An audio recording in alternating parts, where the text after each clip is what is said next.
Good afternoon, everyone, and welcome to The Upside. I'm Jonathan Orleski with JMOR, and this is our virtual show brought to you by the Associated Jewish Federation of Baltimore and JMOR magazines.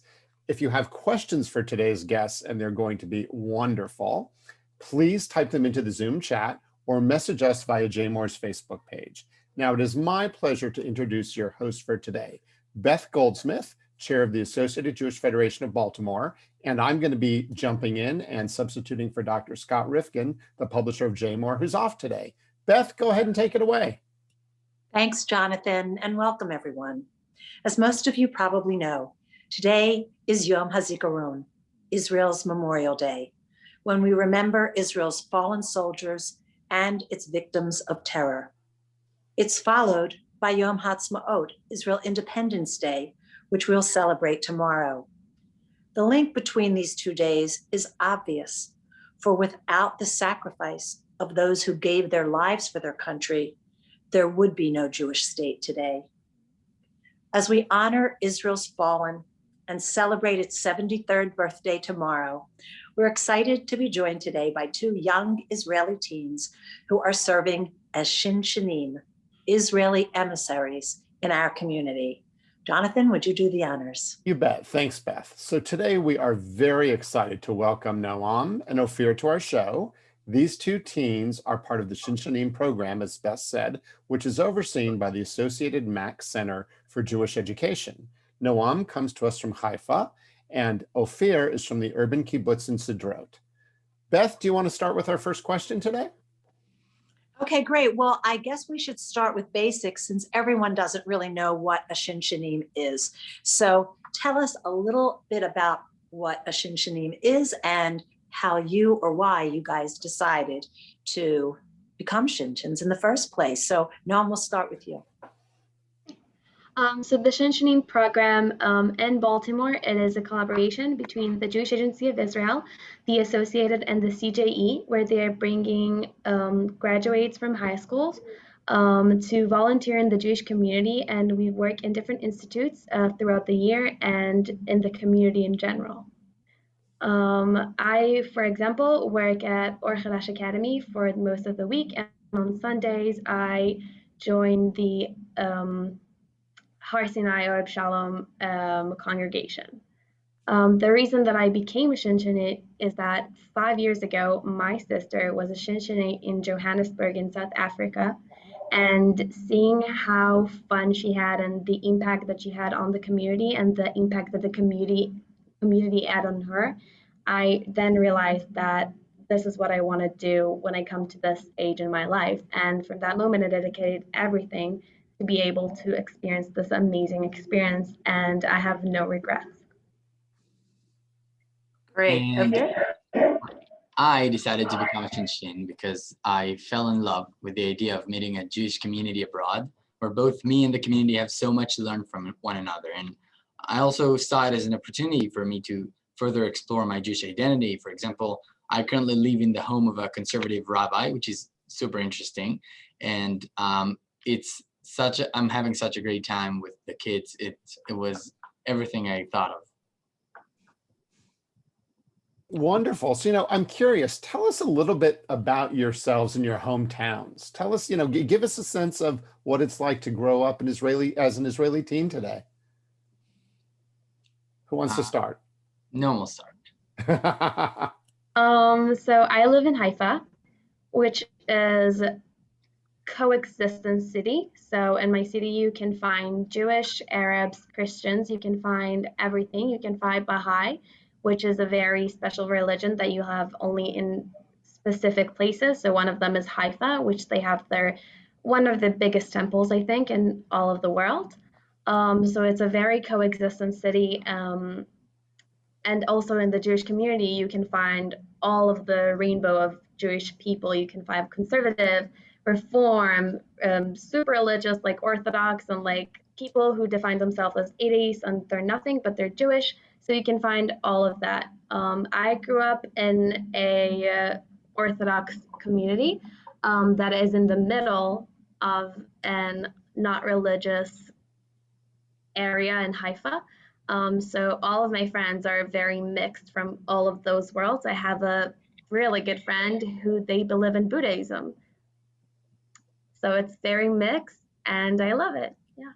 Thank you. Ofir, tell us about your hometown and your background. Right. So I live in a very special place. It's actually inside the city of Sderot, which is a regular city, very close to the on the Gaza Strip, actually.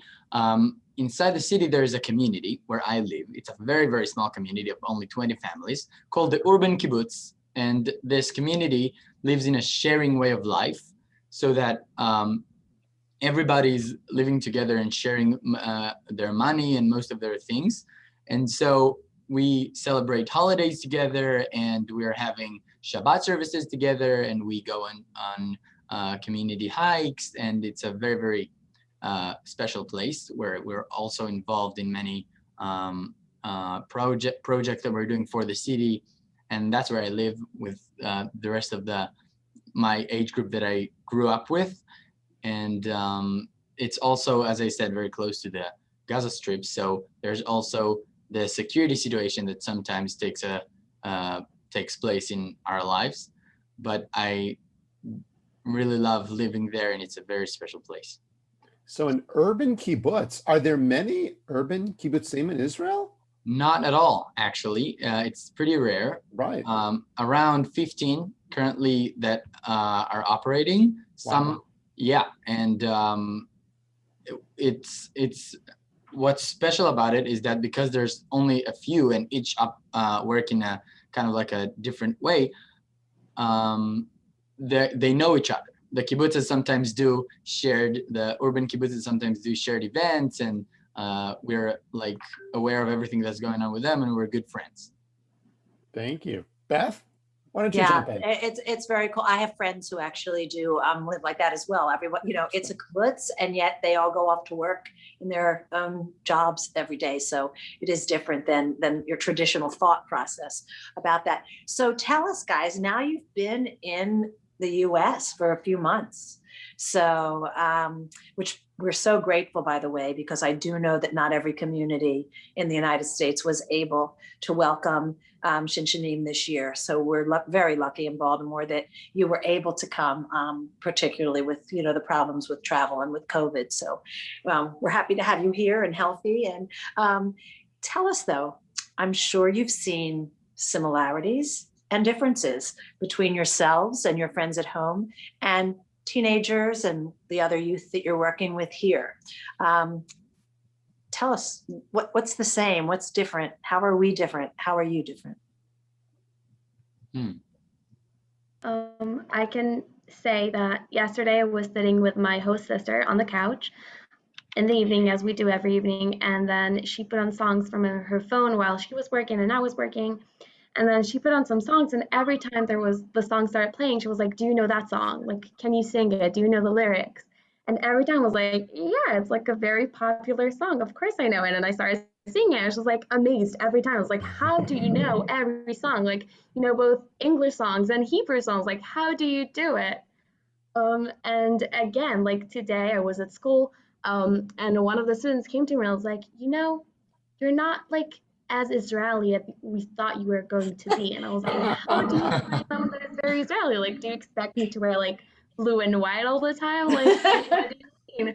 And she was like, "I don't know. You're just very like, things. Like, I don't know."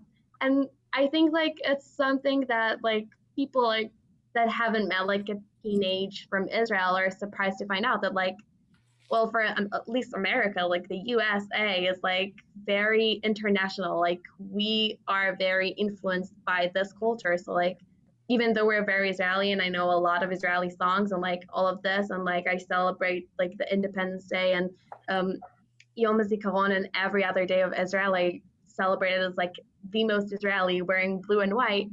I am also very influenced by this culture. So even though we're very different, we are alike because we have both sides. Right. I totally agree with what Noam says, and there are many similarities. And when I get to meet teenagers, we connect through sports and other areas of interest that we both have. And it was also a little weird to them to find out that we're Israelis, but still have our similarities. And if I'd if I would point out one thing that's maybe a little different, that really impressed me, was how in here, through my experience of people here in the Jewish community in Baltimore, many people look at Judaism as also a connection to a community, in a sense that might happen and be found in Israel, but I think is a little bit stronger here. And maybe that's because part of what's making them a community is their view and connection to the Judaism. And I just see it as a very special thing, because in Israel, many people, of course, there are people that live like that too, but many people, maybe even secular people in Israel, have a lot of what you find here, like they take it for granted because it's so simple to find a Jewish aspect in your life when you live in Israel, because it's a Jewish country. You know, you don't have public transportation on Saturday, and many other examples. And so it was very interesting to see how this looks like here. Very interesting. So talk a little bit about, I'm really curious, you know, you're both working with Jewish teens, you're both working with different schools. Talk to us a little bit about, you know, what it is you do during the day and how you interact with Baltimore Jewish teens. I'm just fascinated about that. So we work at day schools for most of the week. We both, me and Ofir, if I'm not wrong, we are working with kindergarten to 8th grade. And what me and my partner do in our school is we come into classes and we talk about Israel. We have fun activities. It can be geography about Israel. It can be the culture. We have every Thursday a class that is called Israeli culture, and we just talk about different aspects of Israeli culture. And it can be maybe learn about Hebrew slang and different things, just like a class that will make them feel more connected to Israel in every aspect that there can be. Great. Right. We're all teaching about things that are related to Israel, Judaism, Zionism, or anything in between. And I also work with my partner at Netivon and Achshav, which are like programs for high schoolers. And in addition to that, we get to sometimes speak with adult groups, and it's a very, very interesting thing, because we can talk about literally anything through the view of Israel or through our experiences, and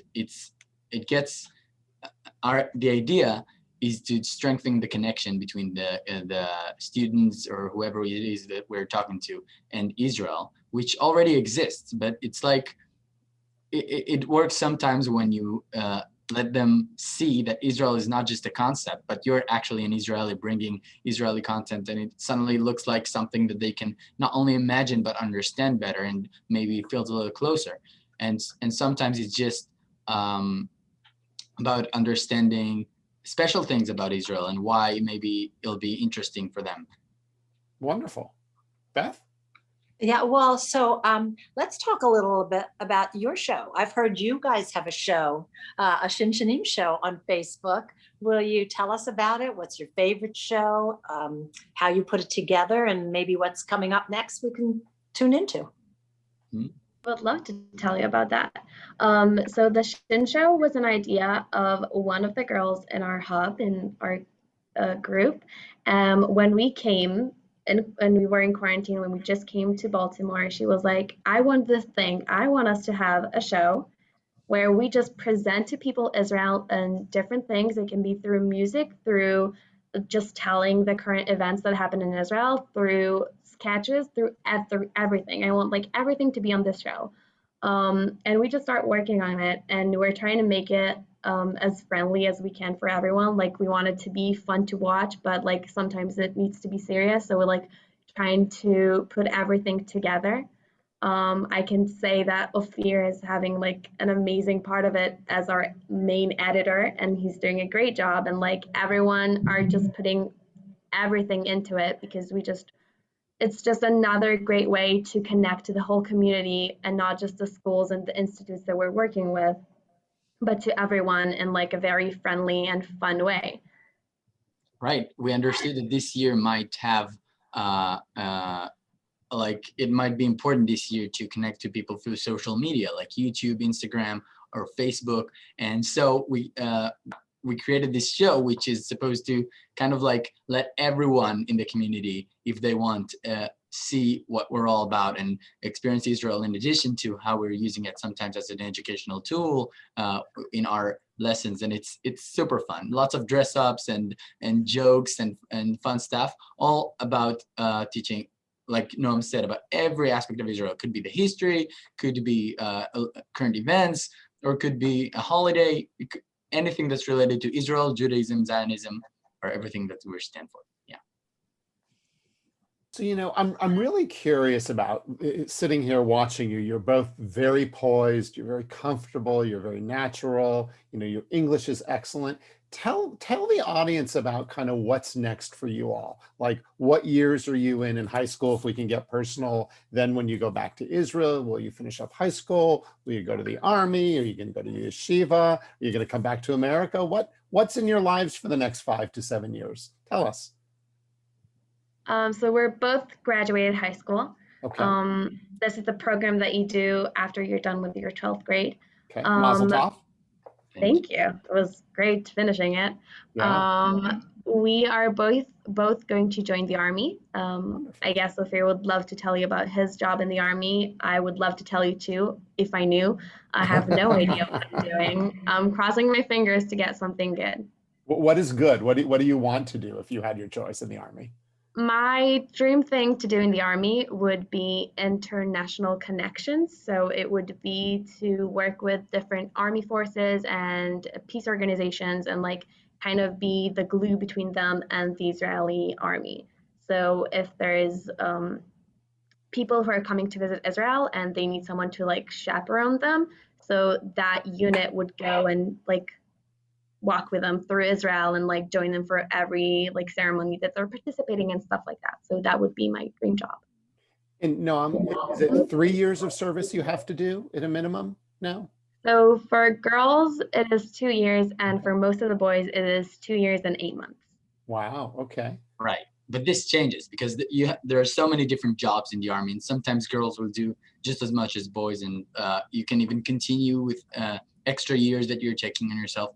And in general, yeah, I also am going to join the army next year after this gap year, and I'm going to be in an elite combat unit in the north called Egoz. And after experiencing this year, I can't really tell you what I'm going to do after the army. I don't even know for how many years I'm going to stay there. At least 3, I can tell you that. But I really think that this year has opened a window of opportunities, and it has been so much fun so far. And it's great that we have that kind of like experience, because it could help us in the future and maybe could come in like useful in our years in the army, even. For example, what Noam wants to be. Very interesting. Well, I'll tell you one of my favorite Facebook pages from Israel that I follow is the IDF's Facebook page. Mm-hmm. And I love just seeing all the pictures. So one day maybe we'll see your pictures. They're smiling back at us, from Facebook from Israel. So maybe. So we wish you much success and safety as you transition to the IDF. Beth. Thank you. Yeah. Wow. It's just really. I guess it's been a long time since I've been in Israel. I mean, to me, a long time is it's been 3 years. So I'm hungering to go back to hear you talk about it. So let's talk about what has stood in the way of all of that lately and how COVID has impacted you, Israel, your trip here. You mentioned quarantine. How about your families in Israel and what you'll do when you come back? So, anything COVID related, I'll let you choose what you want to share. For sure, this year wasn't just a regular year. Just coming into classes and being with masks all the time, and I don't really know like how my students look like. I've never seen their faces, so it definitely has changed everything. I can tell from my own experience that I had COVID during this year, which was really hard to have COVID and not be home, and my mother was worried sick just like calling me every hour of the day. Are you okay? How are your symptoms? Are you feeling better? And like until now, I'm getting calls from her like, all of your symptoms are gone. Like, how are you?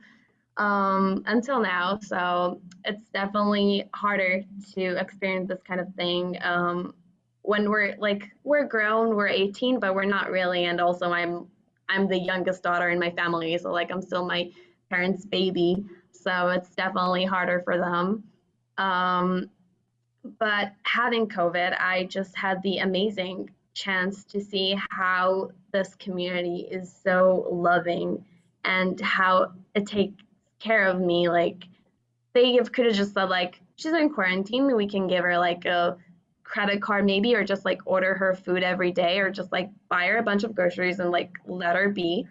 But the whole community volunteered to assign themselves to bring me food every night, and there would be someone bringing me food every night and making sure that I'm okay. And for Shabbos, they brought me like a box full of food just for me to have.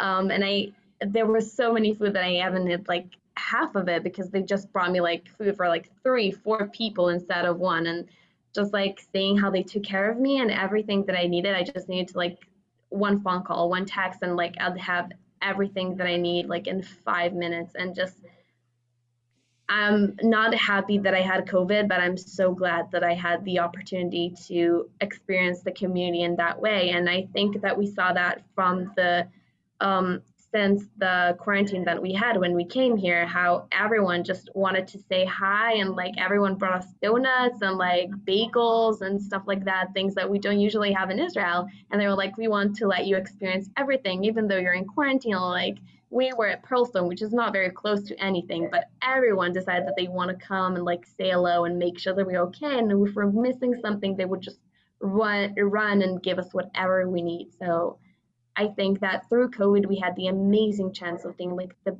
big hearts that this community has. Right. I'll also add that working, while a little different than what we're used to, because you have to stay away like 6 feet and have masks all the time, has been for me at least, and I think for the rest of the group from how I got to speak to them, not only okay, but actually pretty great, because it really woke our creativity, and it was a lot of fun. I think specifically in this year where the students themselves have not been in what they're used to for a long time, it's great for them and it's great for us too, and everybody's having a lot of fun because of this opportunity to do something a little different. And regarding Israel, right now most of Israel, actually a little bit, almost everyone, like 70%, I think a little bit more of Israel is vaccinated currently. And we all got our vaccine shots too. And when we just visited Israel not too long ago, we experienced how everything is on its way to getting back to normal. And looking to the future, I hope it'll keep going on this path, and everything will be good. And I also hope this will happen too in the United States as soon as possible. Noam and Ofir, I'm curious, is this your first time outside of Israel, or have you all traveled around the world and done all sorts of interesting things? We have all traveled outside of Israel.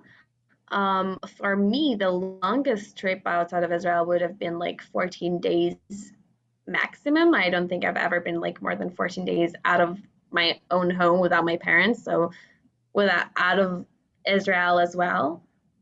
Yeah. Okay, interesting.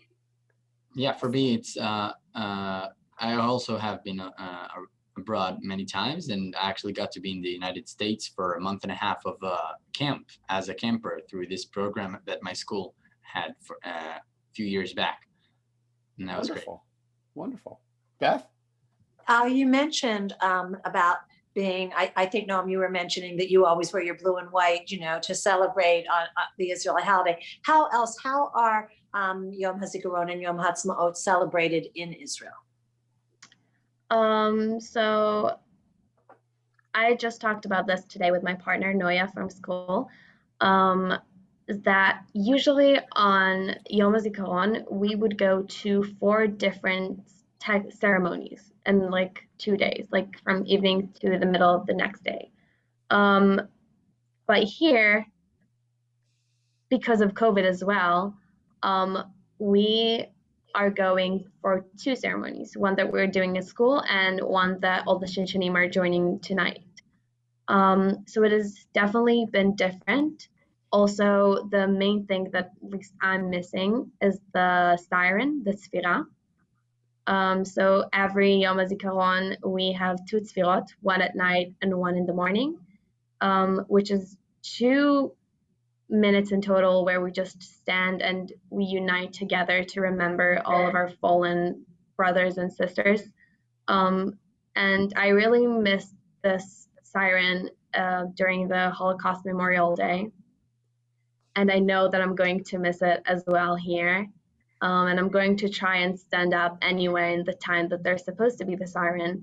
But I feel like in Israel, because everyone are Jewish and because everyone are celebrating the same things, there is a whole atmosphere of the Holocaust Memorial Day, the Yom HaZikaron, Yom Ha'Atzmaut. Everyone are celebrating it because everyone are in this together. But in the United States, the whole Jewish community is celebrating it. But around the Jewish community, there are other communities that don't belong to this community and not necessarily celebrating those holidays. So in Israel, just by going to the street, you can feel the atmosphere of those special days.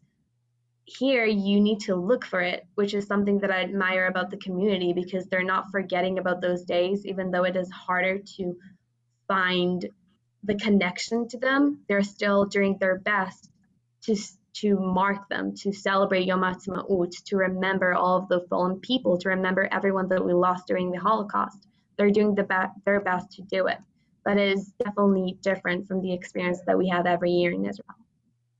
I'll add that in Israel, like Noam said, Yom HaZikaron is a day of grief, and that comes like it really is present as TV channels are mostly not operating except for a few that are only showing Yom HaZikaron related content, and radio stations, same thing. And there's school, you don't really go to school that day. You only go for half a day, which is mainly about ceremonies and talking about Yom HaZikaron.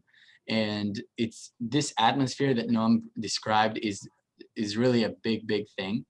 And I think all of this, as you explained well in the beginning of this meeting, about how the transition between Yom HaZikaron and Yom Ha'atzmaut, I think all of this is a big part of what is creating this great happiness in the day after, in Yom Ha'atzmaut, because after people have paid their respects and mentioned all that was lost in the way of having the great thing that is Israel today, and you know, the ability to live together in this beautiful country.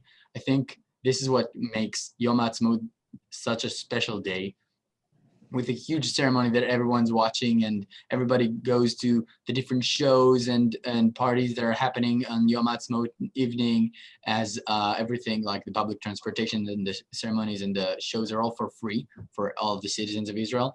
And there's just great happiness all around. And I think both of these days are so special. And as Noam said, it's going to be interesting and challenging to see how, for the first time in forever, we're going to experience them not in Israel. So, you know, as we begin to wrap up in the next few minutes, a question for both of you. I mean, what has surprised you the most about the Baltimore Jewish community, about the young adults you've met, about the young students you met? Does anything kind of jump to mind that you're like, wow, that really surprised me? So on my first week at the school, I had this get to know activity, and a part of it was asking questions about Israel and just like saying how many they know about Israel and stuff like that. And coming to this year, I was like, I'm coming here and I'm going like to help them get to know Israel better and just like let them know about everything that they can, like let them observe everything. And then I came into class, and then at the end of the class, I asked, what would you like to learn about this year? And all of the kids were like, we want to learn about the Kotel, we want to learn about Jerusalem, and we want to learn about Bet HaMikdash. And just for the record, I'm working at Or Hadash, which is an Orthodox faith Right. school. And they were like, we want to learn about that and that and that. And I was so amazed about like kids who are first graders, and they basically know more than enough about it, because like they asked like real questions about Bet HaMikdash and like the Kotel. And when we talked about Jerusalem, they were like, oh, that street, and my Nana lives in there, and like I visited there, and like they know so much. And I was so surprised by it. And also at that activity, I asked, one of the questions for the kids was, how old is the state of Israel? And then after a long discussion, we realized that it is 72 years old. It was at the beginning of the year. And then one of the kids raised his hand and it was like, the state of Israel is 72 years old, but Israel as itself has been there forever. And I will forever remember this sentence, because this is this second grade year old who just sat there and said like the most amazing sentence that I could ever heard. So every day when we're walking into class, I'm just amazed to see how much they know about Israel, even though they're not like, oh, I know everything about Israel. They really do know a lot. Wonderful. Thank you for sharing that. To me, it was actually something similar but different, and it's, well, more than surprised, I'd say I was impressed to see how deeply and how truly people here care about Israel, and like how they feel connected, which is what I thought was going to be a challenge to for, you know, I always lived in Israel and it always seemed so obvious, everything that I had, because that's how I grew up. But understanding how like truly people here in the community so far from Israel care about Israel and feel connected to it and feel like it's a part of them, just like what I wanted to try to make them understand. It was so interesting and special to me to realize how connected they're all. That's great. Super. Super. So Beth? let me ask, I'll let this be the last question unless you guys want to add something that we didn't ask you. But as you think through, and I know you've still got time here, what do you hope to accomplish when you go home? What do you hope you will have accomplished by your time here? That's a hard question. Then I'll start. I think it's an ongoing thing, and it has happened and it is happening. But what I really want to go home and be able to say to myself that I did well and that I feel that I fulfilled this goal is not only creating connections between myself as an Israeli to other people, but between Israel. And so that, because I want everyone to understand that everyone in the Jewish community to understand Israel is their home, even if they don't live there. I want to go home and feel like everyone will know that when they get to Israel, I am like a brother to them, and everyone else will accept them just like you know, this thing I just said about them feeling connected to Israel. I want them to understand truly that it's mutual, and that as much as they love Israel, Israel loves them back. And I want them to feel that Israel is not this distant country and not this separated thing from their lives, but rather something that is always there for them if they want it, and that their connections and everything they're learning about it is real and like honest. Wonderful. You stole my words. I was just about to say that I would love for the students to feel that as much as they love Israel, Israel loves them back, and that it's always there for them, because it's the state of the Jewish people and it loves every Jewish for their own. And we just want them to feel as connected as they can to Israel, because we believe that this is why we're here, to connect with them and to let them know that Israel loves them. And that's why they sent us here.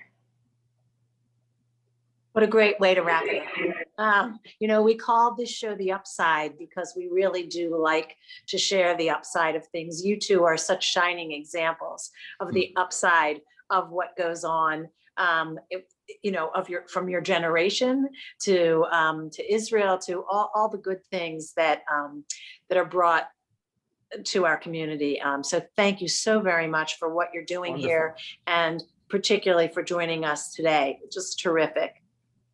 Thank And now you.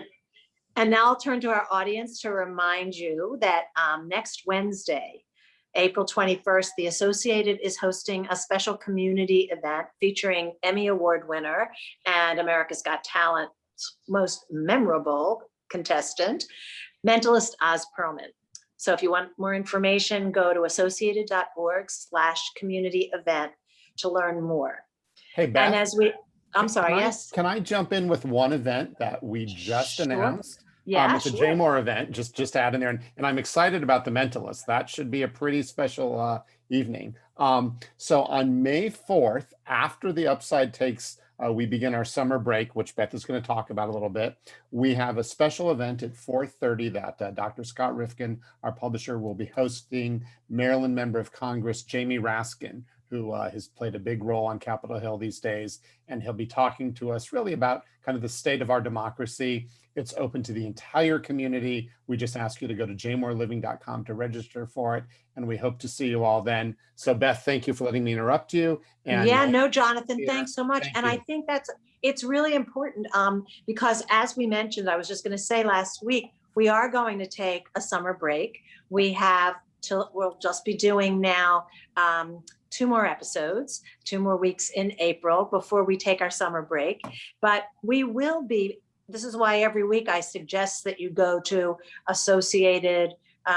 visit associated.org, jmoreliving.com. There's always information and stories and resources for you. And you can sign up for the weekly newsletter, and then you won't miss anything, even though Jonathan or Scott and I won't be here on a weekly basis. Also, reminding you all that these are all taped, our live shows. So if you've missed one, or if you just get lonely for us when we are in our off season, there are reruns available on Facebook, on YouTube, and you can see all the shows that you've missed. So again, thank you so much to our special guests, and thank you to our audience. And we'll hope to see you all next week. And I should say next week, I do know that we're going to be talking with local arts organizations about their plans moving forward. So it'll be another great show. Thank you all for joining us, and hope to see you soon. Thank you. Bye-bye. Goodbye.